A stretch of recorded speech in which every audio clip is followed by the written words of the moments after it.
In this lesson, we're going to ask, where is your competition? So by now, you've narrowed the topic area of your big idea down to a possible sub-niche or two. It's an excellent start. Now you need to think about what you want to do and how to actually monetize that. After all, there's not much point in doing this if you can't make some money from it, is there? Got to cover your costs at the very least. So, how are you going to do that? As a reminder, we'll look at yet another different way of outlining revenue models. Remember, most business or revenue models used are hybrids, i.e. a mix of one or more of the examples shown below. This time around, we've got merchant models, where products are offered for sale, such as affiliate models, dropshipping, eBay, auction, e-commerce, catalogues, MLM and network marketing, product reviews, and sales letters. There are also content models, where large volumes of content are used to attract lots of visitors, and you make money through advertising or sponsorship, fundraising, donations, by setting yourself up as an authority or an expert, by blogging, or a community or information product, an info site, through lead generation or membership, subscriptions, microtransactions, maybe setting up a search platform or a directory, or possibly self-publishing or even training.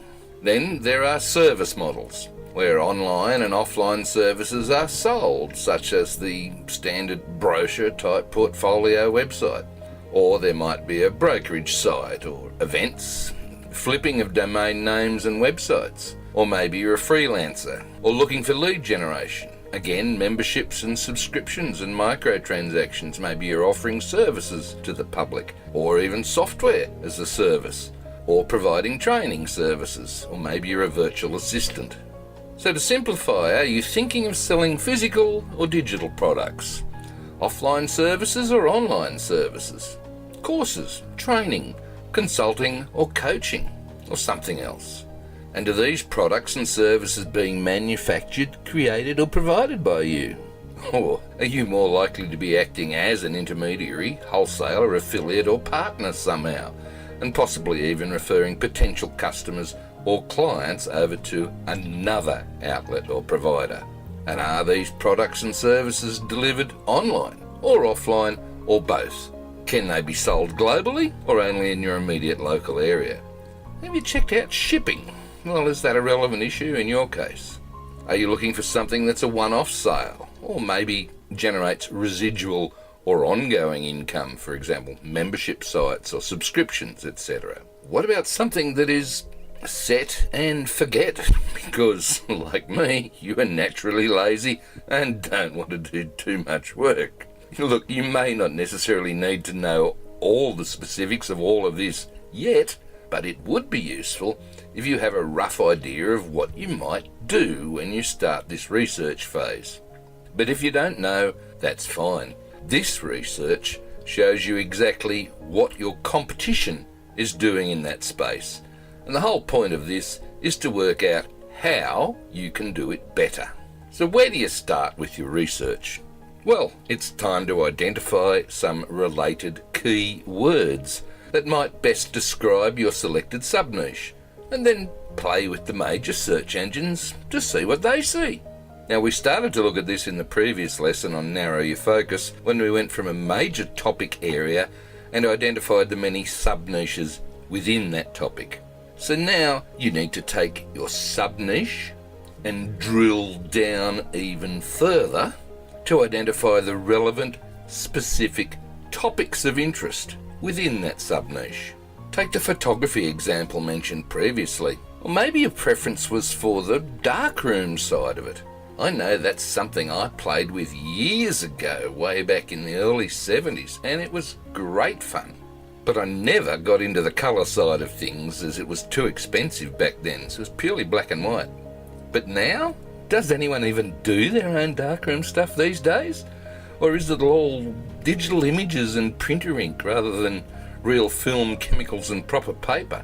And if so, who is doing that stuff online, and what are they doing? Are they even selling darkroom supplies? Chemicals, tanks, equipment, lights, paper, enlargers, etc.? Or are they selling darkroom tips, techniques and information? Tips and tricks on how to do stuff, courses, tutorials, ebooks, real books. Are they doing videos or podcasts, etc.? At this stage we don't know, so we've got to try and find out. So the keywords you could be looking for with this example are darkroom chemicals, darkroom tanks, darkroom equipment, darkroom lights, darkroom supplies, photographic paper, photography enlarger, darkroom tips, darkroom training, darkroom courses, darkroom affiliate, darkroom forums, darkroom videos, and so on. And go look for all of that at Google or Bing or Yahoo, and for our example it does seem that darkrooms are still very much alive and kicking in the 21st century. Even just going to Google and typing in your main niche term will reveal some suggestions if you're really stuck. And if it's local you're chasing, we'll just add the area or city name to the search and see what is suggested. But I'm sure you can come up with a whole heap of possibilities if you put your mind to it. Now please note, I do not want to send you to some automatic keyword search tool for it to do the work for you. This is supposed to be an area that you know a lot about. So practice using that brain of yours to dig deeper and get used to using it, because that will help you spark new ideas and thoughts later on, all the way down the track. And one of the big problems with such tools is they can produce too much information. And we all know where that leads, especially for beginners with little experience and understanding of what and why they are doing that particular task. And that is leading you up that garden path. Maybe, just maybe, you can turn to such tools for more suggestions, but only after you have exhausted all of your ideas. Often you will find that the answers you come up with intuitively in the first place are potentially more useful. So please don't start with these types of tools. Okay, so back to your research. And this is going to take some time to complete. Initially, your mission is to find the top 5 to 10 places in your market that are doing what you want to do.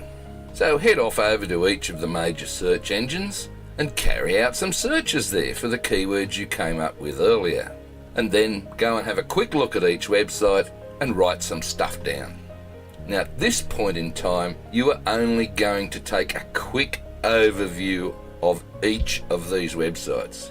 Right now, you are only trying to get a first impression of them by briefly looking at such things as, the homepage layout, the navigation, the calls to action, the way the site's structured, the products and services offered and the pricing, how they deliver things that may be done differently or poorly. And when you're looking at these sites, did you have any problems when you went to them? What first impression did the site give you? Was it easy or hard to work out what you had to do? I'm thinking here in terms of, site navigation and finding your way around, and also their calls to action, the sign-up forms they might have had, or their buy buttons, or their call us buttons, etc., or maybe something else. Was the site design a modern one, or was it old? What type of content did they have? Could you see how old that was? Or how often perhaps they may have updated their content? And what other media are they using? Text, blog posts, video, podcasts, etc. Are they covering other parts of your sub-niche that you forgot about? If so, what and how? And the good thing is that after a while and with a bit of practice, once you know what you're looking for, all of these things just jump out at you very quickly. But for now, take your time, but still do it quickly, and work out what to look for that might be peculiar to your niche. Remember, what you are trying to do is investigate what it is they do and how they do it. And you are also trying to understand the why they are doing what they do. And also very important is looking for what they are not doing at all, or perhaps doing incorrectly, and trying to understand the why for that too. There might be a very good reason for it. So for every website you see in these search results, right, notice which ones are in the top 5 to 10 on each of the major search engines, as they are the ones that must be doing something right. Can you determine what that is on your first look? Well, obviously, if it's a place with our photo example like Fuji or Canon, they probably have a huge brand advantage which you might find very hard to beat as a beginner. But if there are not any big brand names on these websites, well, that could make things a little easier for you to compete in that space. Once your preliminary data is collected for each of the websites you've investigated, the next step is to look for common features across all of them. What are they all doing? And no, I'm not suggesting that you need to copy every tactic they are doing, but you do need to know.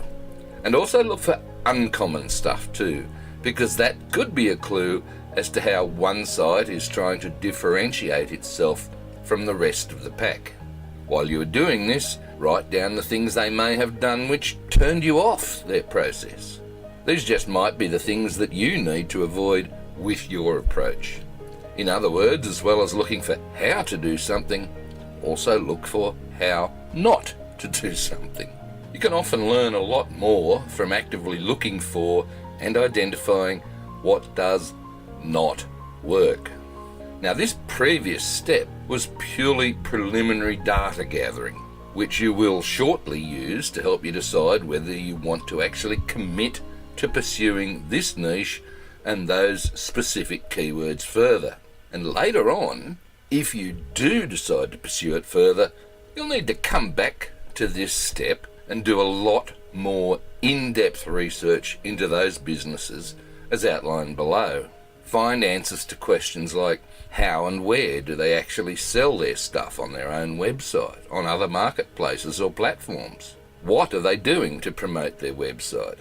Are they using any forums, Facebook groups, YouTube videos, other social media? Do they even have a social media presence in that market? Do they have a list or newsletter they encourage people to sign up for? Sign up for their newsletter if they have one. What about sales funnels, customer funnels? Do they even need or use funnels? Do they perhaps have an affiliate program? What resources do they have for affiliates if they run one? Now, you might notice some of this stuff on your first pass through. If so, write it down. The whole point is that you write everything down as you look at all of these websites. And it's quite simple. You just set up a spreadsheet with rows down the side where you'll put in each of the website names and URLs or addresses. And then across the top, we'll use each column for the various features they might have. And then you're going to record all of your data in there. It will take a while to fill it up because there's quite a lot of websites that you're actually going to be looking at. And even initially, if you only spend 5 or 10 minutes on each of those sites, there's still probably a couple of hours work just there doing the quick run through. And in case I haven't given you enough to look for as well, there's one more for the road. There's another very important element to try and locate as you scour over the web here.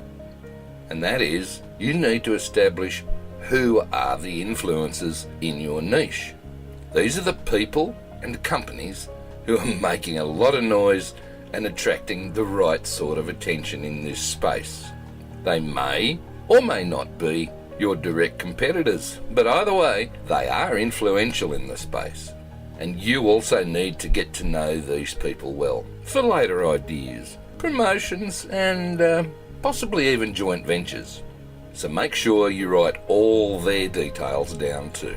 And hopefully by now you've also achieved the hidden objective of this whole exercise, i.e. you've worked out some of the things you could do better based on what you've seen so far. How's that? And why would you? Well, there's that why again. And while you are looking at your competitors, you should also be able to see where all of your potential customers are lurking. And that's our discussion for your next lesson. Who are your ideal customers?